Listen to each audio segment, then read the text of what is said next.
கோவை தெற்கு தொகுதியில் திமுக சார்பில் போட்டியிடும் செந்தில் பாலாஜி இன்று தனது ஆதரவாளர்களுடன் மேளதாளம் முழங்க கோவை மத்திய மண்டல அலுவலகத்தில் தனது வேட்புமனுவை தாக்கல் செய்தார். இதனைத் தொடர்ந்து அவர் செய்தியாளர்களை சந்தித்தார். அப்போது அவர் கூறியதாவது: கோவை மாவட்டத்தின் ஒட்டுமொத்த வளர்ச்சியே எங்கள் இலக்கு. 10 தொகுதிகளும் வளர்ச்சி பெற வேண்டும். அதில் கோவை தெற்கு தொகுதியும் வளர்ச்சி பெற வேண்டும் என்று பணிகளை முன்னெடுத்துள்ளோம். கோவையில் செம்மொழி பூங்கா, பெரியார் நூலகம், மேற்கு புறவழிச்சாலை, ஹாக்கி மைதானம் உள்ளிட்ட திட்டங்களை செய்துள்ளோம். அதிமுகவினர் என்ன திட்டங்களை செய்தார்கள் என்று கேளுங்கள். தேர்தல் களத்திற்கு எங்களுக்கு கரூரில் இருந்தோ வேலூரில் இருந்தோ ஆட்களை இறக்கி வேலை செய்ய தேவையில்லை. கோவையில் உள்ள எங்கள் நிர்வாகிகள் மற்றும் தொண்டர்கள் போர்ப்படை சிப்பாய்களை போன்றவர்கள். அதிமுக வேட்பாளர் அம்மன் அர்ஜுனனும் வெளியூரில் இருந்து வந்தவர்தானே. அவர் 25 ஆண்டுகளுக்கு முன் வந்தார். நான் 5 ஆண்டுகளுக்கு முன் வந்தேன். அவரை விட கோவையையும் தெற்கு தொகுதியையும் நன்கு அறிந்தவன் நான். பல பணிகளில் பங்கெடுத்துள்ளேன். அதனால் அவர் சொல்லும் இந்த கருத்து மக்களிடம் எடுபடாது என்றார். சொல்லுவோம். அதனால் என்னுடைய இலக்கு, நான் இப்போ வேட்புமனு தாக்கல் செஞ்சுட்டு உங்கள் மூலியமாக என்னுடைய தெற்கு தொகுதி மக்களுக்கு சொல்கிறது 1,86,000 வாக்காளர்கள். அந்த 1,86,000 வாக்காளருடைய ஒவ்வொரு இல்லத்திலையும் ஒரு நண்பனாக, சகோதரனாக, ஒரு ஊழியனாக இருந்து முதலமைச்சருடைய திட்டங்களை, அரசினுடைய திட்டங்களை கொண்டு சென்று சேர்ப்பேன். இன்னும் வளர்ச்சி பெற வேண்டிய நிறைய இடங்கள் இருக்கின்றன கோவை தெற்கு. அந்த வளர்ச்சி பெற வேண்டிய இடங்கள், அடிப்படை வசதிகளை நிறைவேற்றக்கூடிய இடங்களை கண்டறிந்து ஒரு வருட காலத்திற்குள் அதை நிறைவேற்றுவதற்கான முயற்சிகளை முழுமையாக எடுப்பேன்.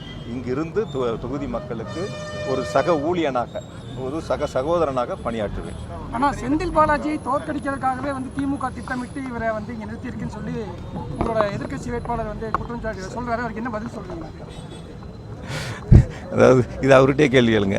அப்போ நீங்கள் வடக்கில் சட்டமன்ற உறுப்பினராக இருந்தீங்க, தெற்கில் ஏன் நீங்கள் தோக்கணுங்கிறதுக்காக உங்கள் தலைமை நிறுத்தியிருக்கான்னு ஒரு கேள்வி அவர்கிட்ட கேளுங்க. சரிதானே? ஒரு 5 வருஷம் அங்கே பணியாற்றியிருக்காரு.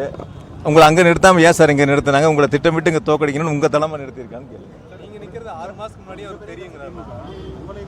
நாங்கள் விருப்ப மனுவே இப்போ 1 மாதத்துக்கு முன்னாடி தான் சார் கொடுத்தோம். அவர் 6 மாதத்துக்கு முன்னாடி நாங்கள் விருப்ப மனுவே 1 மாதத்துக்கு முன்னாடி தான் கொடுத்தோம். 6 மாதத்து நான் உங்கள்கிட்ட ஒரு கொஸ்டின் கேட்குறேன். நீங்கள் சொல்கிற இந்த 6 மாத காலத்தில் நான் தெற்கில் ஏதாவது கலந்துக்கிட்டேன்? செம்மொழி பூங்கா திறக்கும்போது முதலமைச்சருடைய நிகழ்ச்சியில் கலந்துக்கிட்டேன். அதை தாண்டி வேறு ஏதாவது நிகழ்ச்சிகளில் கலந்துக்கிட்டேன், பொதுக்கூட்டங்களில் கலந்துக்கிட்டேன்.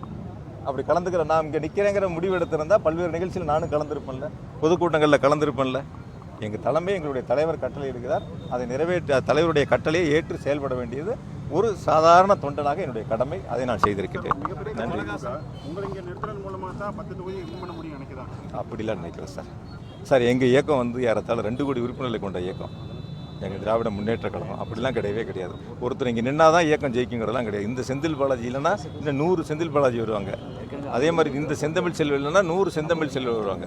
இந்த தொண்டாமுத்து ரவி இல்லைன்னா 100 தொண்டாமுத்து ரவி வருவாங்க. அதனால் இந்த இயக்கங்கிறது சாதாரண இயக்கம் அல்ல. 75 ஆண்டு கால பாரம்பரிய முறைய இயக்கம். தனிப்பட்ட முறையில் யாருடைய செல்வாக்கை வைத்து இயக்கம் வளரப்போவதில்லை. இயக்கத்தினுடைய வளர்ச்சி, இயக்கத்தினுடைய அந்த அடிமட்ட தொண்டனாக நாங்கள் ஒவ்வொருத்தரும் பணியாற்றிட்டு இருக்கோம். அதனால் ஒவ்வொருத்தரும் ஒரு இடத்துல போட்டியிடக்கூடிய வாய்ப்பை கொடுக்குறாங்க. அந்த வாய்ப்பை எனக்கு தலைவர் கொடுத்துருக்காங்க. அவ்வளோதான். விண்ணப்பிச்சவங்க நிறைய பேர் இருக்காங்க. அதில் எனக்கு ஒரு வாய்ப்பு கொடுத்துருக்காங்க. அவ்வளோதான். அப்படி தான் நான் எடுத்துக்கிறேன். நான் நன்றி.